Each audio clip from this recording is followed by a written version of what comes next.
ఈ దేశం మొత్తం వచ్చేసి ఇరాక్ బార్డర్ ఉంది, సౌదీ బార్డర్ ఉంది.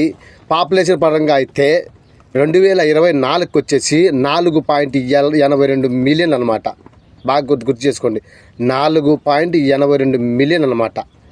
అందులో 1.53 మిలియన్లు వచ్చేసి వాళ్ళ దేశం వాళ్ళు అనమాట, లోకల్ సిటిజన్షిప్ ఉండేవాళ్ళు 1.53 మిలియన్ అనమాట.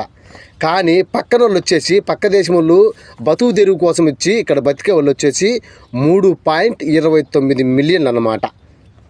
అర్థమైంది కదా? ఇక్కడ వచ్చేసి బ్రతుకు తెరువు కోసం వచ్చిన వాళ్ళు మాత్రమే 3.29 మిలియన్ అనమాట. ఈ ఇది వచ్చేసి ఫారిన్ కంట్రీస్కి చాలా అంటే చాలా అనుకూలంగా ఉంటుంది ఈ దేశం. అందులో వచ్చేసి 100 దేశాలకు పైన 99-100 దేశాలకు పైన ఇక్కడే బతుకు తెరువు కోసం ఇక్కడే ఉండి ఇక్కడే జీవనం సాగిస్తూ ఉంటారు అనమాట. ఇక్కడ ఇది వచ్చేసి ఈ వెస్ట్ ఆసియా